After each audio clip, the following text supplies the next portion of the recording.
అంత మాట్లాడడానికి BJP Malkajgiri corporator Shravan ఉన్నారు.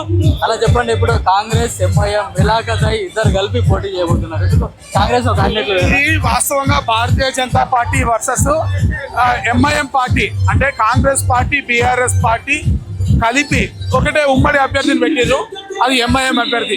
ఎంఐఎం అభ్యర్థిని గెలిపించేటువంటి ప్రయత్నంలో ఈరోజు మీరు చూస్తూ ఉన్నారు, సిటీలో ఉన్నటువంటి రౌడీ షీటర్లందరూ కూడా ఏకం చేసి వీళ్ళకు ఉన్నటువంటి ఈక్వేషన్స్ టర్మర్ చేసి లోకల్ అంతా కుమ్ముక్కై ఏ విధంగానైనా సరే భారతీయ జనతా పార్టీని మరి ఏ విధంగా సరే భారతీయ జనతా పార్టీని అడ్డుకోవాలన్నటువంటి పరిస్థితిని వీళ్ళు కల్పించడం ప్రయత్నం చేస్తున్నారు.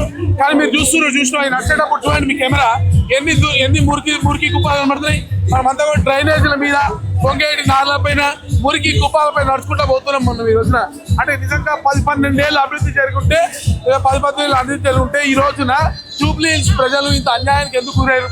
మీరు చూస్తే 3 సార్లు కూడా ఇక్కడ బీఆర్ఎస్ ఎమ్మెల్యేనే ఉన్నాడు, ఆయన కూడా అభివృద్ధి చెందలేదు. కానీ ఇప్పుడు సెంటిమెంట్ తోటి ప్రజల్లోకి వెళ్తున్నారు, వాళ్ళు వర్కౌట్ అవుతారు. సెంటిమెంట్ ఆయింట్మెంట్ మలకాయలు అర్థం అసలు సెంటిమెంట్ వర్కౌట్ కావడానికి వాళ్ళు అసలు అభ్యర్థికి టికెట్ ఎవరికి ఇస్తున్నారో బీఆర్ఎస్ క్లారిటీ లేదు. ఒకవైపు ఇంకో అభ్యర్థిని కూడా రెడీ చేసి ఆయనతో కూడా నామినేషన్ వేయించినట్టుగా మనకు వినికిడి సీక్రెట్ గా వేసిర్రా మరి మీరు చెప్పాలా? మరి ఎంతమంది అభ్యర్థులతో టీఆర్ఎస్ పార్టీ నామినేషన్ వేస్తుంది అంటే దాని అర్థమైంది ఎవరికి బీఫామ్ ఇయ్యాలో అర్థం కానటువంటి కన్ఫ్యూజన్ స్టేట్ లో బీఆర్ఎస్ పార్టీ వాళ్ళు ఉన్నారు. అదే కదా దాని అర్థం.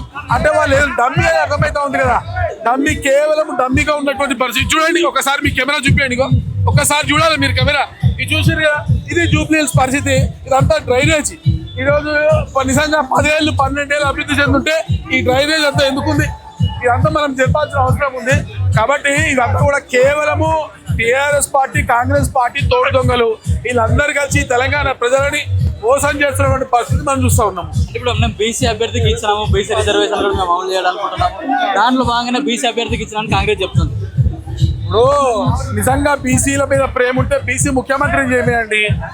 మరి అదే అంత ప్రేమ ఉంటే ఒక బీసీ మంత్రి అయినటువంటి కొండా సురేఖ గారి ఇంటికి పోలీసు వాళ్ళని తీసుకెళ్లి అరెస్ట్ చేసేటువంటి ప్రయత్నం చేయరా? నిజంగా బీసీల మీద ఉన్నటువంటి ప్రేమ ఇదేనా? కేవలము కాంగ్రెస్ పార్టీ ఎట్లా తయారైందంటే దేవుడికి సంబంధించినటువంటి సొమ్ము 70 కోట్ల రూపాయల టెండర్. దీనికి ఈ మంత్రి మంచికి వస్తుందా ఆ మంత్రి మంచికి వస్తుందా? ఒక మంత్రి మంచి 5% ఎక్సెస్ వేసినట్ట, ఒక మంత్రి మంచి 0% వేసినట్ట. అంటే ఎవరయ్యా జాగీరు ఎవడు పంచుకొని తింటున్నారు? ఎవరు అయ్యా జాగీరు ఎవడెవడు పంచుకొని తింటున్నారు అడుగుతున్నా నేను. దేవుడి సొమ్ము తెలంగాణ ప్రజలు ఉండిల్లో వేసిన సొమ్ము మీరు తీసుకెళ్లి మంత్రుల అధికారులకు కేటాయిస్తూ దాంట్లో గొడవ పెట్టుకొని గన్నులతో బెదిరించుకునేటువంటి పరిస్థితి వచ్చిందంటే తెలంగాణలో పరిస్థితి ఏ విధంగా మీరు ఆలోచించాలి. మీరు అంటే బీజేపీ క్యాండిడేట్ డిక్లేర్ చేయకముందు నుంచి మీరు ఇక్షరాయిలో తిరుగుతూ ప్రచారం చేస్తున్నారు కదా, ఎట్లా ఉంది మీరు బీజేపీ పరిస్థితి? అలా ఇక్కడ కేవలము కాంగ్రెస్ పార్టీ యొక్క రౌడీయిజం, కాంగ్రెస్ పార్టీ యొక్క గుండాయిజం. ముఖ్యమంత్రిని యథా రాజా తదా ప్రజ. ముఖ్యమంత్రి ఏ విధంగానైతే గన్నులు పట్టుకొని వాళ్ళ అంశాలు తిరుగుతుర్రో, ఏ విధంగానైతే ముఖ్యమంత్రి గారి కుటుంబ సభ్యుల పైన పూర్తి స్థాయిగా ల్యాండ్ కబ్జా ఆరోపణలు వస్తున్నాయో అదే పరిస్థితిలో బీఆర్ఎస్ పార్టీ కూడా మీరు ఆ గవర్నమెంట్ లో కూడా అదే జరిగింది. ఇద్దరు తోడుదమ్ములే, ఆయన తొడగొడతాడు, ఈయన ఆయన మీద తొడగొడతాడు. కానీ ఆయన ఈయన చేయడు, ఈయన మీద ఆయన చర్యలు తీసుకోడు.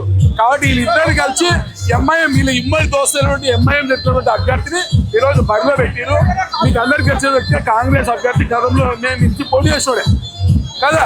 మరి నామినేషన్ వేసినప్పుడు ర్యాలీకి వచ్చిన వాళ్ళంతా ఎవరు?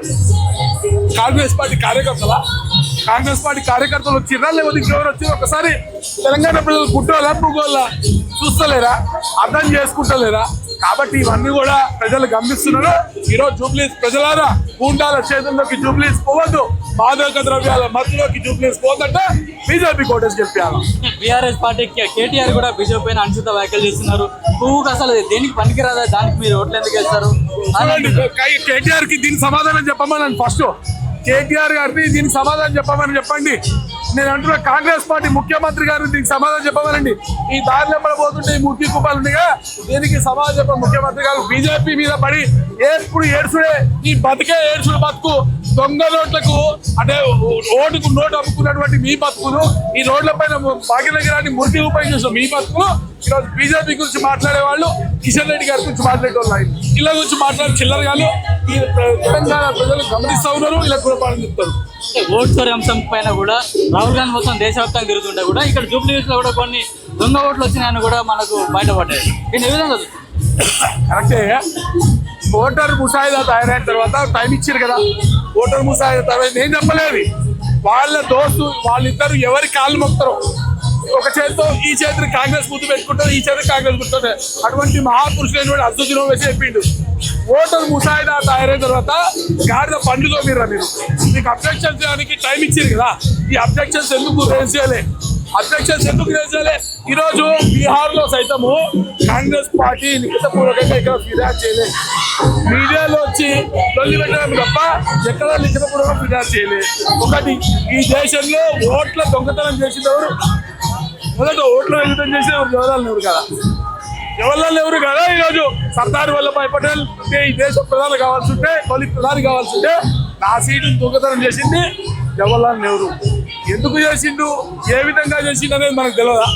కాబట్టి ఈ దేశాన్ని అనేక రకాలుగా అన్యాయం చేసి ఈ దేశ భూభాగాలను, ఈ దేశంలో ఉన్నటువంటి అక్షయ్ చిన్ లాంటి ప్రాంతాలను కూడా విదేశీయులకు దారిదత్తం చేసిన కాంగ్రెస్ పార్టీ ఈరోజు నీతులు చెప్తా అంటే ఎవరు నమ్మడు బేసికలీ ఎవరు నమ్మడు.